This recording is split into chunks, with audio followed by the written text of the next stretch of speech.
और खबरों पर डिटेल से बात करेंगे, लेकिन उससे पहले आप सभी दर्शकों का तहे दिल से शुक्रिया, क्योंकि आपके साथ और आपके प्यार ने आवाज को एक बार फिर से नंबर 1 बनाया है। मार्केट के दौरान सीएनबीसी आवाज की बादशाहत बरकरार है और करीब 53% लोगों ने अपनी तरक्की के लिए सीएनबीसी आवाज को देखना पसंद किया है। आप सभी का बहुत बहुत शुक्रिया।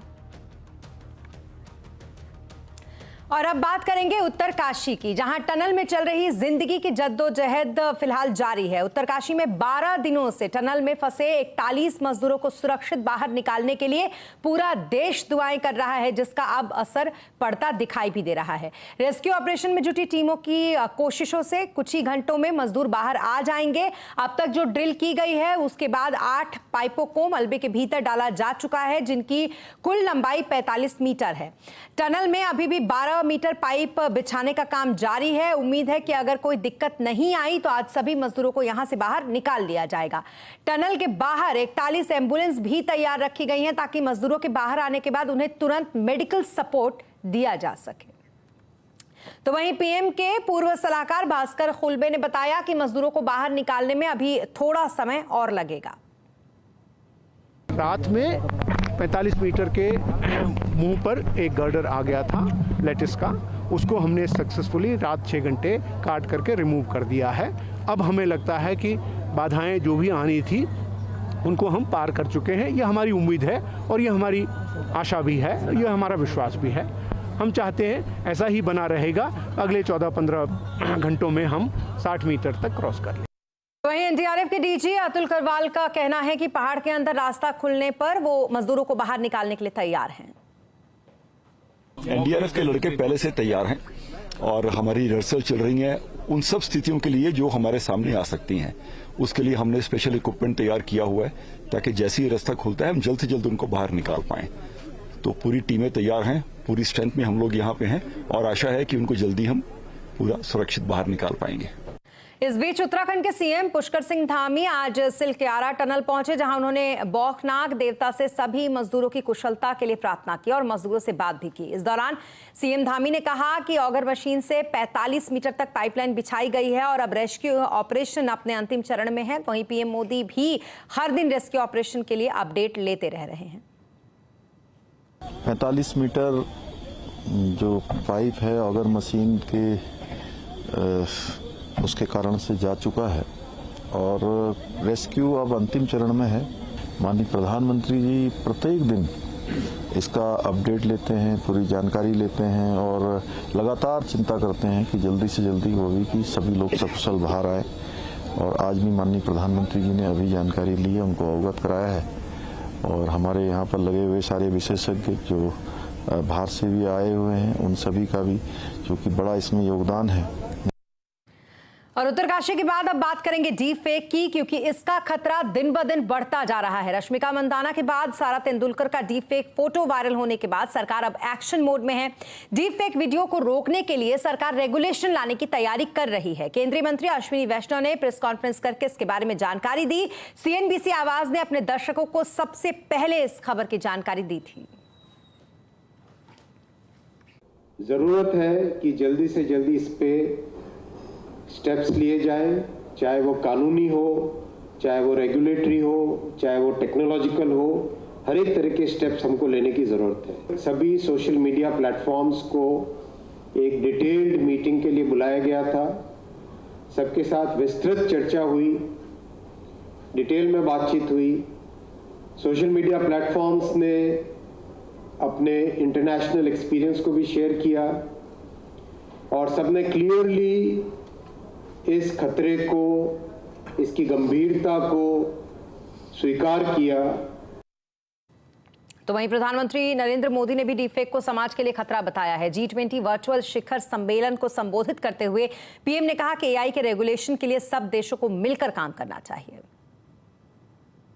डीपफेक समाज के लिए, व्यक्ति के लिए कितना खतरनाक है, इसकी गंभीरता को समझते हुए हमें आगे बढ़ना होगा। हम चाहते हैं कि AI should reach the people and it must be safe for the society. इसी अप्रोच के साथ भारत में अगले महीने ग्लोबल एआई पार्टनरशिप समिट आयोजित की जा रही है। और इस खबर पर ज्यादा जानकारी के लिए हमारे साथ है असीम मनचंदा। असीम, बताएं जरा, डीप फेक पर नकेल कसने के लिए सरकार ने क्या कुछ एक्शन प्लान तैयार किया है? फिल्म एक्टर रश्मिका मंदाना के डीप फेक वीडियो वायरल होने का मुद्दा सीएनबीसी आवाज ने प्रमुखता से उठाया था। सीएनबीसी आवाज ने बताया था कि किस तरह से डीप फेक वीडियो लोगों के लिए खतरा साबित हो सकते हैं। प्रधानमंत्री नरेंद्र मोदी ने भी इसको लेकर के काफ़ी चिंता जताई थी। उसके बाद सरकार इस पर काफ़ी हरकत में आ गई। आईटी मंत्री अश्विनी वैष्णव ने आज सोशल मीडिया कंपनी और एआई एक्सपर्ट के साथ एक बैठक की थी। सरकार जल्दी ही इसके ऊपर एक ड्राफ्ट रेगुलेशन जारी करेगी। ये ड्राफ्ट अगले 10 दिनों के अंदर आ सकता है। सरकार ये चाहती है कि सबसे पहले तो जो डीप फेक वीडियो है उनको डिटेक्शन किया जाए, उसके बाद उनकी प्रिवेंशन की जाए। इतना ही नहीं, लोगों को इसके बारे में अवेयर किया जाए और कंप्लेंट मैकेनिज्म काफ़ी मजबूत बना जाए ताकि लोगों को आसानी से इसके बारे में कंप्लेंट कर सके। तो अब सरकार इसको लेकर के काफ़ी तेज़ी से आगे बढ़ रही है। अगले 10 दिनों के अंदर ये ड्राफ्ट रेगुलेशन जारी होगा। सभी स्टेक होल्डर से इसके ऊपर चर्चा होगी और उसके बाद सरकार एक नया कानून लेकर के आएगी। खासतौर पर कि डीप फेक के लिए सरकार गाइडलाइंस लाना चाहती है। सरकार के मुताबिक ये लोग डीप फेक वीडियो लोकतंत्र के लिए खतरा साबित हो सकते हैं। तो ऐसे में इसके लिए रेगुलेशन लाना काफ़ी अनिवार्य है, जिसमें कि जो आईटी कंपनियां हैं और सोशल मीडिया कंपनियां हैं वो वीडियो आने के 24 घंटे के अंदर उनको हटाएं और साथ ही उसके बनाने वाले के ऊपर भी कार्रवाई करें। तो जल्दी एक नया रेगुलेशन इसको लेकर के आ सकता है। जी, बहुत शुक्रिया तमाम डिटेल्स के लिए आपका असीम। और डीप फेक एक डरावना सच है और एआई के युग में असली नकली की पहचान करना बहुत मुश्किल हो गया है। तो कैसे रहे इससे सावधान, इस पर आज कंज्यूमर अड्डा में करेंगे चर्चा शाम 5:57 पर।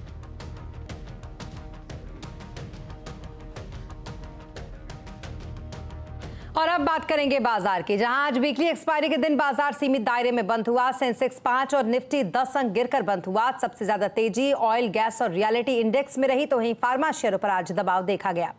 मार्केट का पूरा एक्शन समझने के लिए चलते हैं सुमित के पास। सुमित, बताएं जरा हाइलाइट्स क्या क्या रहे बाजार के? देखिए, आज वीकली एक्सपायरी का दिन था, लेकिन फिर भी भारतीय बाजार एक सीमित दायरे के अंदर ही कामकाज करते हुए दिखाई पड़े। इंट्राडे में मिड कैप ने नया रिकॉर्ड स्तर बनाया। हालांकि स्मॉल कैप आउट परफॉर्म कर रहा था, तो फर्स्ट हाफ की तेजी में 18 साढ़े 1800 शेयर तेजी में थे, लेकिन लास्ट तक आते तो 1650 शेयर तेजी के साथ कामकाज करते हुए दिखाई पड़े। लेकिन फिर भी इवेंट रिलेटेड स्टॉक्स में ज़्यादा मोमेंटम था, जहां पर न्यूज़ फ्लोज थे, जहां पर ट्रिगर्स थे, जहां खबरें थी, उनका असर ज़्यादा दिखाई पड़ रहा था। आईपीओज़ का बाजार गर्म है, करीब 4 नए आईपीओ आज भी चल रहे हैं, 5वां बंद हुआ है। और साथ साथ अच्छा मोमेंटम था आज आईटी में, मिड कैप आईटी में, शुगर में बिकवाली थी, आज फार्मा में, एफएमसीजी में खरीदारी थी, ऑटो आज का स्टार था। तो इस तरह का एक मोमेंटम आज मार्केट में बनता हुआ दिखाई पड़ा। जी, इसके अलावा सेक्टर्स और शेयरों में कैसा एक्शन रहा? जैसे कि मैंने कहा कि आईटी आज ऑटो स्टार था, तो अच्छी तेजी ऑटो शेयरों में देखने को मिली और लीड भी कर रहे थे हीरो मोटोकॉर्प 4.5% ऊपर, बजाज ऑटो 3% ऊपर, बीपीसीएल 2.5% ऊपर और इंडसइंड बैंक करीब 1% की बढ़त यहाँ आते हुए दिखाई पड़ी। गिरने वाले शेयरों में सिप्ला, न्यूज़ फ्लो का इम्पैक्ट 8% की गिरावट, अल्ट्राटेक सीमेंट 2% नीचे, एलटी माइंड ट्री करीब 1.5% नीचे और एसबीआई लाइफ रफली 1.5% के आसपास बिकवाली यहाँ रही। मिड कैप के चढ़ने वाले शेयरों में ईआईडी पैरी 8.5% ऊपर, फिलिप्स कार्बन 8% ऊपर, प्राज इंडस्ट्री 6.5% ऊपर, एचपीसीएल करीब 6%, 7% तेजी यहाँ पे आते हुए दिखाई पड़ी। बिकवाली रही आज ट्यूब इन्वेस्टमेंट में, रादर कल की जोरदार तेजी के बाद प्रॉफिट टेकिंग। होम फर्स्ट करीब 4% नीचे, विजय डायग्नोस्टिक 4.5% नीचे और जेबी केमिकल करीब 4% की बिकवाली यहाँ पर आते हुए दिखाई पड़ी। तो ओवरऑल एक सेशन रेंज बाउंड, लेकिन स्टॉक स्पेसिफिक स्टोरी काफी डेवलप हो रही थी। जी, बहुत शुक्रिया तमाम डिटेल्स के लिए आपका सुमित। और विदेशी निवेशक भारतीय बाजार में निवेश बढ़ा सकते हैं, ऐसा कहना है वाइटॉक कैपिटल के सीईओ आशीष सोमैया का। साथ ही उन्होंने आगे ये भी कहा कि आने वाले समय में बैंकिंग, आईटी, कंज्यूमर और फार्मा सेक्टर्स में तेजी आ सकती है। आगे जाकर के जो मैंने बताया यूएस का सिनेरियो चेंज होता है, उससे एफआई फ्लोज का भी सिनेरियो अगर चेंज होगा, और मुझे ऐसा लग रहा है कि काफी स्ट्रेंथ है उसमें, काफी इंटरेस्ट है ग्लोबली इंडिया में इन्वेस्ट करने में। वो तो यही होता है कि भाई जब डॉलर स्ट्रांग होता है तो थोड़े समय के लिए लोग रुक जाते हैं, क्योंकि उनको पता है कि इंडेक्स में अगर 10-12% बनना है, रुपये में 4-5% टूटने का डर है, तो रुक जाएगा वो पैसा। तो जो पिछले साल 1.5 साल में अंडर परफॉर्म किया है, अगर आप देखें बिग आईटी है, बैंकिंग है, कंज्यूमर बड़े बारिंग 1-2 कंज्यूमर स्टॉक्स है, फार्मा है, तो काफी सारा रोटेशन देखने को मिल सकता है आने वाले समय में। और बाजार आईपीओ से गुलजार है। इस हफ्ते 5 कंपनियों के आईपीओ सब्सक्रिप्शन के लिए खुले हैं, जिसमें इरिडा का आईपीओ आज बंद हो जाएगा। तो वहीं Tata tech, Flair writing, Gandhar oil refinery और फिड बैंक फाइनेंशियल सर्विसेज का इशू सब्सक्रिप्शन के लिए 24 नवंबर तक खुला रहेगा। टाटा टेक और गांधार ऑयल रिफाइनरी के आईपीओ को शानदार रिस्पॉन्स मिला है। टाटा टेक का आईपीओ अब तक 13 गुना और गांधार ऑयल रिफाइनरी का आईपीओ भी करीब 14 गुना भर चुका है। तो वहीं अगर फ्लेयर राइटिंग इंडस्ट्रीज की बात करें तो इसका आईपीओ अब तक करीब 5 गुना भरा है। तो वहीं फिड बैंक फाइनेंशियल सर्विसेज का आईपीओ भी पूरा भरने की कगार पर पहुंच चुका है। और अब खबरें राजनीति से जुड़ी, बात करेंगे 2024 के सेमीफाइनल यानी कि राज्यों में हो रहे विधानसभा चुनाव की।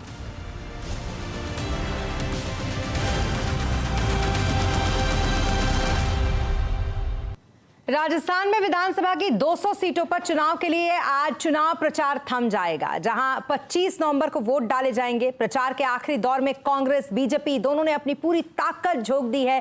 कांग्रेस अपनी सरकार बरकरार रखने के लिए जोरों शोरों से लगी है, जबकि बीजेपी कांग्रेस को हराकर सत्ता पाने की कोशिश कर रही है।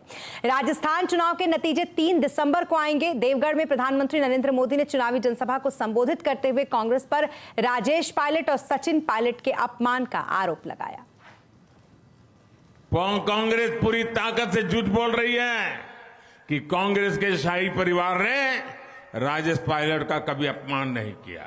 मेरे परिवारजनों, गुजरों का जितना अपमान कांग्रेस ने किया है, ये राजस्थान की पहली पीढ़ी ने भी देखा है और आज की पीढ़ी भी देख रही है। एक गुर्जर समाज का बेटा राजनीति में जगह बनाने के लिए संघर्ष करता है, पार्टी के लिए ही जान लगाता है और सत्ता मिलने के बाद शाही परिवार की उस शय पर उसे दूध में से मक्खी की तरह निकाल करके फेंक दिया जाता है। स्वर्गीय राजेश पायलट जी के साथ भी इन्होंने यही किया और उनके बेटे के साथ भी यही कर रहे हैं। तो वहीं पीएम मोदी के इस बयान पर सचिन पायलट ने आपत्ति जताई है। सचिन पायलट ने कहा है कि पीएम मोदी का बयान तथ्यों से परे है। पीएम मोदी कांग्रेस को उनके नेताओं के बहाने घेरने से नहीं चूकते। पायलट ने कहा कि पीएम मोदी पहले भी नरसिम्हा राव, जितेंद्र प्रसाद और सीताराम केसरी को लेकर ऐसी बातें कर चुके हैं। और राजस्थान में गृह मंत्री अमित शाह भी इस वक्त डटे हुए हैं, जहां उन्होंने गहलोत सरकार पर निशाना साधा। अमित शाह ने गहलोत सरकार पर सुनियोजित दंगों का आरोप लगाया और कहा कि अब कांग्रेस का जाना तय है। परिवारवाद, भ्रष्टाचार और तुष्टीकरण की राजनीति जो कांग्रेस ने इस 5 साल में राजस्थान में इसका परिचय दिया, इससे राजस्थान की जनता बहुत त्रस्त है। दूसरी तरफ राजस्थान के मुख्यमंत्री अशोक गहलोत ने पीएम मोदी के भविष्यवाणी वाले बयान पर चुटकी ली। पीएम मोदी ने कल कहा था कि गहलोत अब कभी मुख्यमंत्री नहीं बनेंगे। इस पर गहलोत ने तंज कसते हुए कहा कि मोदी से पूछा गया कि वो भविष्यवक्ता हैं। अब कह दिया कि मैं गारंटी देता हूं 4थी बार मुख्यमंत्री नहीं बनेगा, अगली बार मुख्यमंत्री वापस नहीं बनेंगे।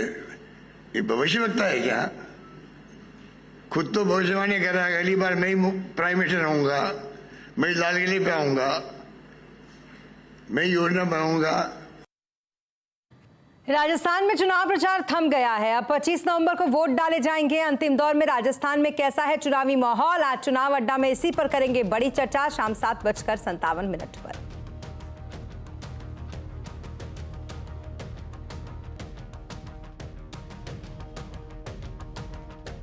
और यहां रुकेंगे एक छोटे से ब्रेक के लिए, लेकिन ब्रेक के बाद जल्द होंगे हाजिर। आप बने रहे हमारे साथ।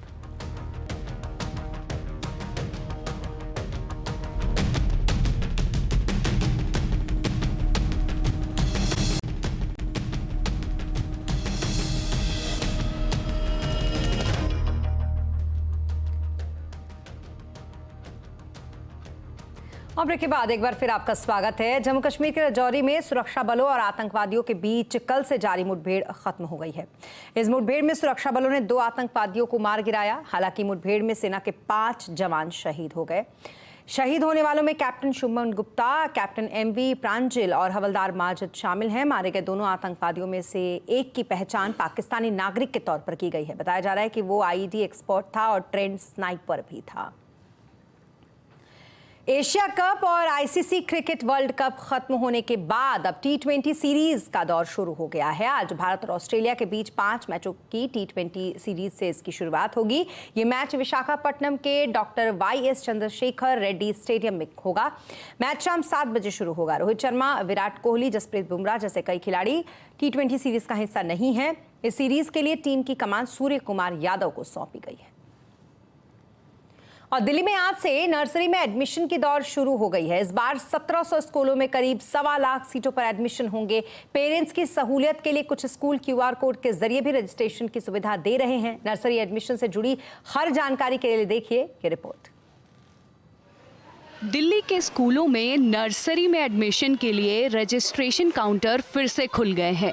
शिक्षा निदेशालय के नियमों के मुताबिक नर्सरी में एडमिशन के लिए बच्चे की उम्र कम से कम 3 साल होना जरूरी है, जबकि 31 मार्च 2024 तक बच्चे की उम्र 4 साल से कम होनी चाहिए। पेरेंट्स की सुविधा के लिए हर स्कूल में हेल्प डेस्क भी बनाए गए हैं। साथ ही डिजिटल प्रक्रिया को बढ़ावा देते हुए कुछ स्कूलों में QR कोड के जरिए रजिस्ट्रेशन और पेमेंट का ऑप्शन भी दिया जा रहा है। डिजिटल पेमेंट में पेरेंट्स का ज़्यादा रुझान बढ़ा है, तो उसके लिए हमने QR कोड का एक अरेंजमेंट किया है कि उस QR कोड को करके अगर पेरेंट्स स्कैन करके उसको अपने फॉर्म को भरना चाहता है तो वो हमारी वेबसाइट पर फॉर्म भरा जा सकता है और उन्हें किसी स्कूल में आने जाने की ये सुविधा मिल गई है कि उसे स्कूल ना जाना पड़े और उसके बच्चों का रजिस्ट्रेशन फॉर्म स्कूल में पहुँच जाए। अगर आपको भी अपने बच्चे का नर्सरी में एडमिशन करवाना है तो रजिस्ट्रेशन के लिए ये डॉक्यूमेंट्स ज़रूर तैयार रखें। इसमें बच्चे का बर्थ सर्टिफिकेट, माता पिता और बच्चे का रेजिडेंशियल प्रूफ, पेरेंट्स और बच्चे की पासपोर्ट साइज फ़ोटो और माता पिता का आधार कार्ड ज़रूरी है। अगर आप ऑनलाइन फॉर्म भर रहे हैं तो इन सभी डॉक्यूमेंट्स की PDF फाइल ऑनलाइन सेव करके ज़रूर रखें। नर्सरी में एडमिशन के लिए पहली लिस्ट अगले साल 12 जनवरी को जारी की जाएगी। दीपाली नंदा, दिल्ली। और अब बात मिशन स्वच्छता और पानी स्पेशल की। वर्ल्ड टॉयलेट वीक के दौरान दुनिया भर में लाखों लोगों ने स्वच्छता बनाए रखने की प्रतिज्ञा ली। ये खास मौके पर आइए आपको दिखाते हैं भारत का स्वच्छता का सफर। शहरी भारत के चहुमुखी विकास के स्वर्णिम दौर में 15 अगस्त 2014 का अहम स्थान है। इसी ऐतिहासिक दिन में माननीय प्रधानमंत्री जी ने लाल किले की प्राचीर से स्वच्छता को आम आदमी की जीवन शैली में प्रमुखता से अपनाने का आह्वान किया। क्या हमारा देश स्वच्छ नहीं हो सकता है? अगर 125 करोड़ देशवासी तय कर लें कि मैं कभी गंदगी नहीं करूंगा, तो दुनिया की कौन सी ताकत है जो हमारे शहर गांव को आकर के गंदा कर सके? डिग्निटी ऑफ विमेन, क्या ये हम सबका दायित्व नहीं है? क्या हमारी मां बहनों की इज्जत के लिए हम कम से कम शौचालय का प्रबंध नहीं कर सकते? हिंदुस्तान की सभी स्कूलों में टॉयलेट हो, बच्चियों के लिए अलग टॉयलेट हो, और इसलिए स्वच्छ भारत का एक अभियान इसी 2 अक्टूबर से मुझे आरंभ करना है। यही संकल्प आगे चलकर स्वच्छ भारत मिशन के रूप में शुरू हुआ, जिसने भारत जैसे विशाल देश में शहरों को खुले में शौच से मुक्त बनाने जैसे चुनौतीपूर्ण काम को कर दिखाया। इस दौरान समाज में स्वच्छता को एक विशेष स्थान मिला और ये करिश्मा जन भागीदारी और जन आंदोलन से हासिल हुआ। और इसी के साथ इस बुलेटिन में फिलहाल इतना ही, लेकिन खबरों पर लगातार अपडेट के लिए आप बने रहे CNBC आवाज के साथ।